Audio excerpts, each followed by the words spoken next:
sujet, je ne relève même pas, sans tarder, avec donc ce qu'il faut bien désormais appeler l'affaire Mbappé. Comment s'inventer un problème à quelques jours d'un match ultra important? Le Paris Saint-Germain sait faire. Dans les rôles principaux, Luis Enrique et Kylian Mbappé, c'est le thread de Clément Crépu. Kylian Mbappé, la tournée d'adieu, toute l'émotion d'un grand champion, le 5 à Saint-Sébastien, le 10 et le 13 à Paris, le 17 à Montpellier. Attention, temps de jeu limité, thread. Vendredi soir, en première partie, on avait Monaco-PSG, 45 minutes sympathiques de football. Et à la reprise, plus de Mbappé sur le terrain et encore moins sur le banc. Il s'est changé, a pris le temps de faire une petite photo et il a regardé la fin du match avec sa mère. A priori, pas de blessure et forcément en conférence de presse. Vous avez pris la décision de sortir Mbappé à la mi-temps. Est-ce qu'il y a un problème avec lui? Est-ce que ce n'est pas le risque en sortant Kylian Mbappé à la mi-temps? 3 de 3, hat-trick, esto es un hat-trick. Tarde o temprano nos vamos a tener que acostumbrar a jugar sin Kylian. Et ça, c'est la nouvelle philosophie de l'entraîneur espagnol, puisqu'il y a 6 jours après le match contre Rennes, Pronto o tarde esto va a ocurrir y nos tenemos que acostumbrar a jugar sin Kylian.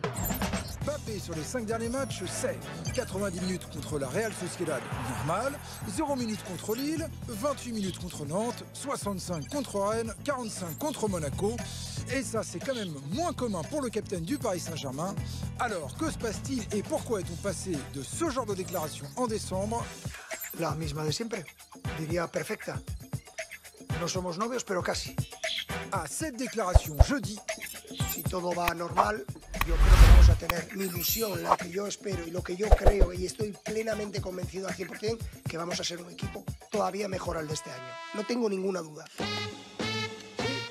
une meilleure équipe donc sans Mbappé. Alors y a-t-il un rapport avec l'annonce il y a quelques semaines de son départ? Peut-être, mais peut-être aussi que le sujet a déjà été évacué et que le véritable sujet de cette semaine, c'était cette réception à l'Elysée en l'honneur de l'émir du Qatar, dîner en présence de Kylian Mbappé, au menu entre autres homard bleu de Bretagne en habit vert, premières asperges blanches légèrement grillées. Et alors la question, que fait-on dans ce genre de dîner si on n'aime pas les asperges? Clément Crépu, Simon Deporter, Manu Delpeugeot. Pour les asperges, je ne sais pas, mais comme quoi on peut être le seul joueur invité à la table présidentielle et à la table princière le mercredi et être donc un joueur comme les autres le samedi. Ce qui frappe, c'est quand même le changement radical de la posture de Luis Enrique. Je rappelle qu'il y a 2 mois, Luis Enrique faisait jouer Mbappé tout le match en Coupe de France en disant il veut jouer tous les matchs, c'est comme ça. Et là, il le sort presque à chaque fois. Il faut arrêter de nous prendre pour des idiots. On voit bien qu'il a changé complètement de logiciel depuis qu'il sait que Mbappé va partir. Donc l'argument de l'entraîneur qui pense à l'équipe, qui fait des rotations alors que les autres entraîneurs ne faisaient pas, ça ne tient pas. Ça fait 1 mois seulement. Ça tient absolument pas. Et puis il nous parle de saison prochaine à chaque fois, mais au final, Kylian Mbappé il est encore là pour 6 mois, donc autant en profiter. C'est quand même l'un des meilleurs joueurs du monde. C'est sûrement celui sur lequel il faut s'appuyer si on veut aller loin en Ligue des Champions. Évidemment que la décision pour lui qu'il a annoncé de partir a remis beaucoup de choses en question, mais il a été honnête avec le club, il l'a dit, il a prévenu assez tôt, tout le monde le savait. Si Luis Enrique vraiment il voulait préparer la saison prochaine, pourquoi il y a 1 mois quand Kylian Mbappé se fait mal contre Brest, il ne le sort pas?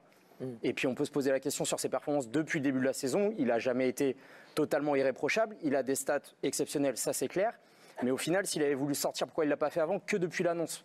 Il se fiche un peu de nous. Ouais. Il se tire une balle dans le pied. L'histoire de la saison prochaine, c'est un peu lunaire aussi. Vous avez un des meilleurs joueurs du monde pendant 6 mois. Vous n'allez pas dire on va se préparer tout de suite. On ne sait pas la saison prochaine qui seront les joueurs. On ne sait même pas si Luis Enrique serait là. Surtout la fin de saison, elle est excitante. Paris est encore sur tous les tableaux. Il y a 3 compétitions que Paris peut gagner encore cette saison avant de penser à la saison prochaine. Il y a une fin de saison intéressante. D'autant que la saison d'un club comme le PSG, on le sait bien, elle commence en ce moment. Donc on va se priver d'un peut-être ballon d'or de l'année. C'est très surprenant. Et puis il y a le temps de jeu. Il joue 50% des matchs depuis 1 mois et demi maintenant. Est-ce que c'est la meilleure des façons de préparer une bête de course, une bête de compétition qu'est Kylian Mbappé? Votre avis, Robert, Léa, il a besoin de jouer, Mbappé. C'est bizarre de le laisser. C'est pas la question qu'il faut poser. On parle de 2 matchs où le score n'était pas du tout acquis pour Paris contre Rennes et Monaco. Quand on a Kylian Mbappé, la question c'est est-ce qu'il doit jouer? C'est oui, et de le mettre dans des bonnes conditions. Mais après, il faut que le collectif aussi soit important autour de lui, s'appuyer sur ce qu'il est capable de faire, comment il est capable d'aider le Paris Saint-Germain à aller, pourquoi pas, gagner la Champions League, parce qu'aujourd'hui, c'est quand même le but. Il y a un souci, ce qui est clair avec Luis Enrique. Il y a un changement radical de comportement vis-à-vis de Kylian Mbappé. On ne sait pas à quoi il joue, on ne sait pas ce qu'il veut faire, on ne sait pas où il veut aller. Moi, ce qui me surprend, lui doit le savoir. Ouais, mais il nous répondra pas. Il est comme ça. Il faut même. Je crois qu'il faut même pas. Surtout l'ego. Il faut même pas aller le chercher là-dessus parce que on le voit, c'est qu'à chaque fois, quand on lui pose ce genre de questions, il est agacé, il est énervé. Et c'est pour ça qu'en fait, il parle de la saison prochaine, alors qu'il n'a pas à parler de la saison prochaine. Il doit parler de ce qui arrive là, maintenant. C'est la Real Sociedad. Les deux se sont parlé hier, sans qu'on sache ce qu'ils se sont dit. Un dialogue apaisé et constructif. Voilà, c'est ce qu'on nous dit. Langage Ils se sont dit, voilà. Ce qui est clair, c'est que les deux sont rentrés dans un jeu de pouvoir. On a vu la provocation aussi de Luis Enrique qui dit on sera meilleur l'année prochaine, j'en suis certain. Sous-entendu, sans Mbappé. Mbappé, lui aussi, fait de la provoque en ne s'asseyant pas sur le banc. Est-ce qu'on sait déjà s'il a décidé seul de ne pas y aller? Est-ce que le club lui a donné l'assentiment pour s'asseoir ailleurs que sur le banc? C'est du jamais vu, ça. Du staff lui aurait dit qu'il pouvait aller s'asseoir en tribune. Moi, je trouve ça assez choquant parce que ça reste quand même le capitaine. Et ça aussi, on peut aussi en parler. Pourquoi, dans ce cas, si on le sort à chaque fois, pourquoi le laisser capitaine si on pense déjà à la saison prochaine? Et pour moi, un capitaine ne doit pas aller en tribune alors que son équipe est en train de jouer. Il doit rester avec le groupe. Et moi, c'est plus ce côté-là qui me choque. Et c'est pour ça que j'ai l'impression que la relation, elle est vraiment cassée entre les deux.